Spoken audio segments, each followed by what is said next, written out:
हरे कृष्णा। तो प्यारे मित्रों, प्यारे विद्यार्थियों, आप सभी बहुत ही अच्छे से भगवद गीता के ऊपर जो प्रतियोगिता होने वाली है उसकी तैयारी में लगे होंगे।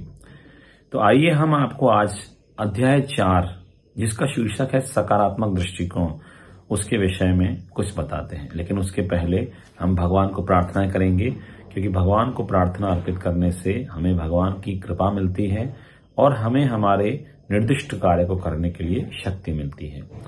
ओम अज्ञानतिमिरान्धस्य ज्ञानाञ्जनशलाकया चक्षुरुन्मीलितं येन तस्मै श्रीगुरवे नमः। नमो ओम विष्णुपदाय कृष्णपृष्ठाय भूतले श्रीमते भक्तिवेदान्त स्वामिन्निति नामिने। नमस्ते सरस्वती देवे गौरवाणी प्रचारिणे निर्विशेष शून्यवादी पाश्चात्य देशतारिणे। वाञ्छाकल्पतरुभ्यश्च कृपा सिन्धुभ्य एव च पतितानां पावनेभ्यो वैष्णवेभ्यो नमो नमः। श्री कृष्ण चैतन्य प्रभु नित्यानंद श्री अद्वैत गदाधर शिवासादि गौर भक्त वृंद। हरे कृष्णा कृष्ण कृष्णा हरे हरे, हरे राम राम राम हरे हरे। कम करोति वाचालं पंगुं लंघयते गिरिं कृपातमहं वन्दे श्री गुरुदीनतारिणं पावनंदमाधवं श्री चैतन्येश्वरम्। तो प्यारे विद्यार्थियों, हम माननीय मुख्यमंत्री मध्य प्रदेश के डॉक्टर मोहन यादव जी के सहयोग से इस प्रतियोगिता को आयोजित कर रहे हैं और उन्होंने एक बहुत ही महान कार्य किया, जिसके लिए हम भगवान से उनके दीर्घायु और सफल जीवन की कामना भी करते हैं। और आपको जो पाठ्य पुस्तिका दी गई है उसमें 8 अध्याय हैं। अभी तक हमने आपको 3 वीडियो दिए हैं साथ में पढ़ने के लिए, सहायता करने के लिए। आज है हमारा 4था वीडियो, जिसका शीर्षक है सकारात्मक दृष्टिकोण। तो देखिए, सकारात्मक दृष्टिकोण बहुत ही जरूरी है। यदि हमारे जीवन में हम सकारात्मक दृष्टिकोण नहीं रखेंगे तो कोई भी परिस्थिति हमें अच्छी नहीं लगेगी। जैसे उदाहरण के लिए श्रीमद् भगवद गीता में भगवान कहते हैं, योगस्थः कुरु कर्माणि संगम त्यक्त्वा धनंजय सिद्ध्य सिद्धयो समो भूत्वा समत्वम योग उच्यते। दूसरे अध्याय भगवान कहते हैं कि योग किसे कहते हैं।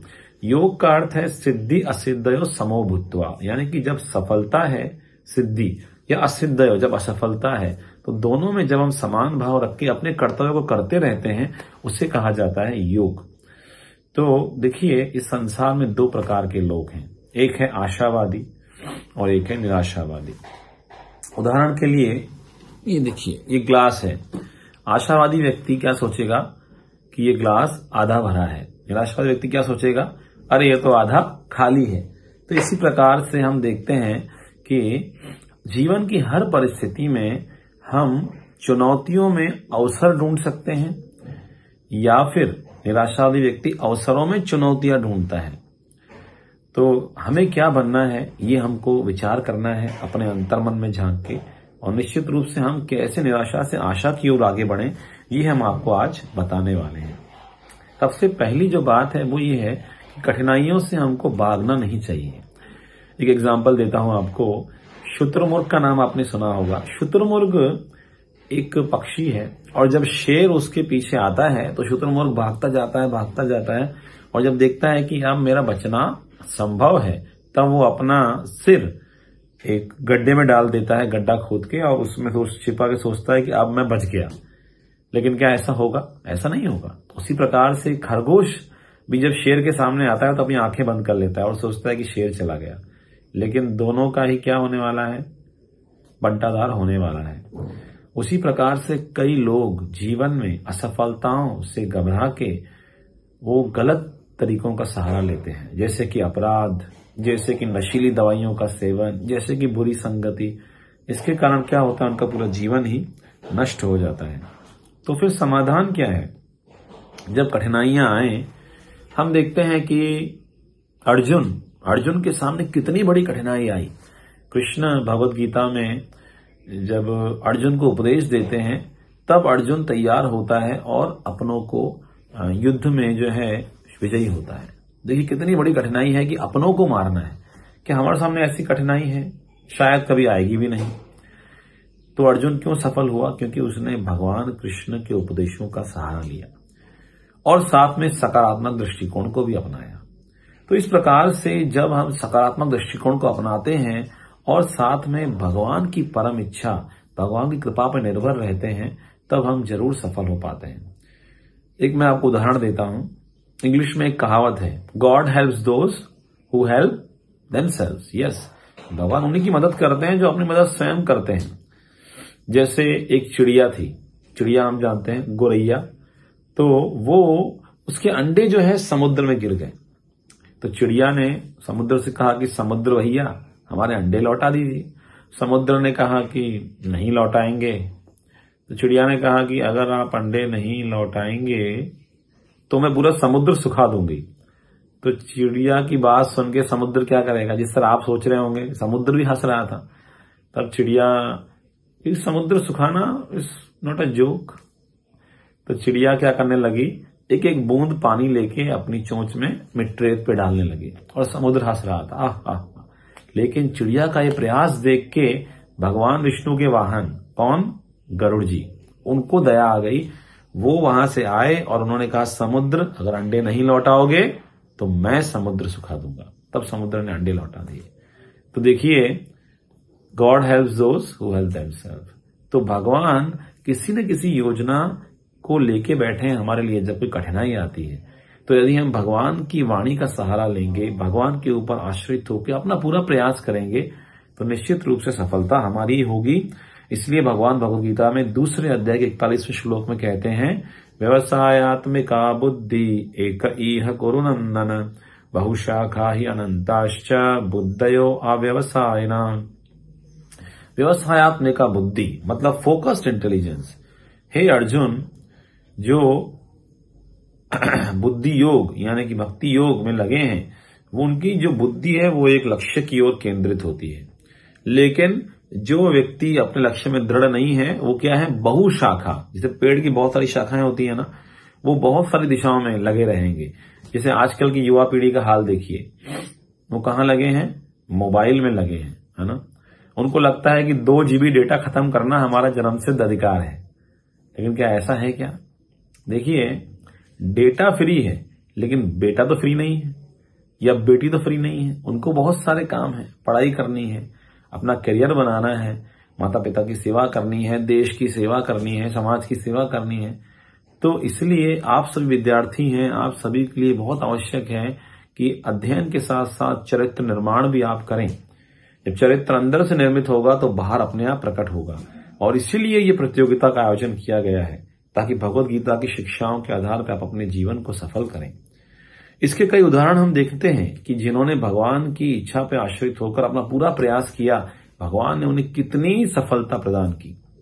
मैं आपको आज 3 उदाहरण बताऊंगा। सबसे पहला उदाहरण जो मेरे मन में आ रहा है वो है इस्कॉन के संस्थापक आचार्य श्रील प्रभुपाद। श्रील प्रभुपाद जी, आप कभी इस्कॉन मंदिर में जाएंगे तो वहां उनके विग्रह आपको मिलेंगे। सबसे पहले श्रील प्रभुपाद जी का जन्म कलकत्ता में हुआ 1996 में, लेकिन 1965 में 69 इयर्स ऑफ एज में वो यहां से अमेरिका गए भगवद गीता की वाणी का प्रचार करने के लिए। सोचिए कितनी उम्र है, 70 साल की उम्र में उन्होंने इस्कॉन की स्थापना की। और उसके बाद जब वो रास्ते में जा रहे थे तब उनको 2 हार्ट अटैक आ गए। अद्भुत। उसके बाद वो वहां पे गए और उन्होंने अगले 10 साल में 108 मंदिर बनाए, 5000 से अधिक शिष्य बनाए, 70 से अधिक ग्रंथ लिखे अंग्रेजी में, और इसके अलावा पूरी दुनिया की 14 बार परिक्रमाएं की।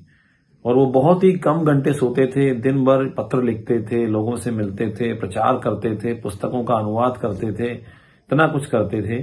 कैसे? जबकि 40 साल भारत में वो थे, कोई सफलता उनको नहीं मिली। उसके पहले प्रयास करते रहे 1922 से 1965 तक। तो हम देखते हैं कि उन्होंने भगवान की वाणी का आश्रय लिया और अपना सकारात्मक दृष्टिकोण रखते हुए प्रयास जारी रखा। तो आज उनके माध्यम से करोड़ों लोगों को सनातन धर्म का पता चल रहा है और भारत विश्व गुरु बनता जा रहा है। भारत की शिक्षाएं, भगवद गीता, श्रीमद् भागवत लोगों तक पहुंच रहा है।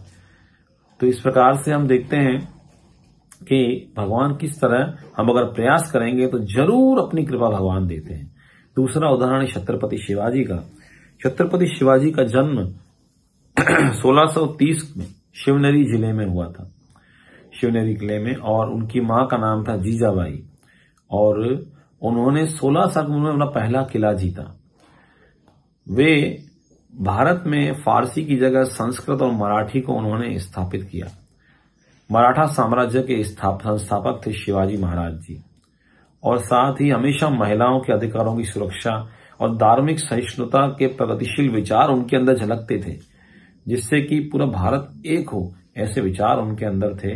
और उन्होंने इस तरह से बहुत ही अद्भुत योगदान निभाया। इसी प्रकार हम देखते हैं तीसरा उदाहरण चाणक्य पंडित। आपने नाम सुना होगा चाणक्य नीति।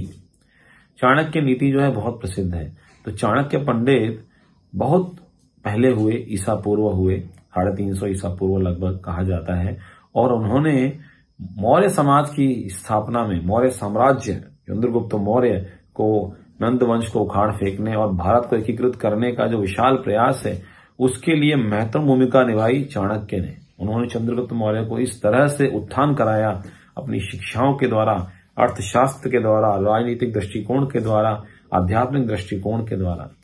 तो इस प्रकार चंद्रगुप्त चाणक्य जो है अपने अर्थशास्त्र, रणनीतिक विचारधाराएं और उनकी जो नीतियां हैं उसके लिए बहुत ही प्रसिद्ध हैं, और उनकी नीतियां जो हैं भारत के एकीकृत एक करने में उनका बहुत महत्वपूर्ण योगदान रहा, जिसके लिए इतिहास में उनको आज भी जाना जाता है। लेकिन मुख्य बात यह है तीनों किरदारों में, तीनों में श्रील प्रभुपाद, छत्रपति शिवाजी और चाणक्य पंडित, कि वे तीनों धर्म का सहारा लिए थे। कहते हैं धर्मो रक्षति रक्षतः। यदि आप धर्म की रक्षा करेंगे तो धर्म भी आपकी रक्षा करेगा। तो रक्षा कब करेंगे? जब हम जानेंगे तभी तो रक्षा करेंगे।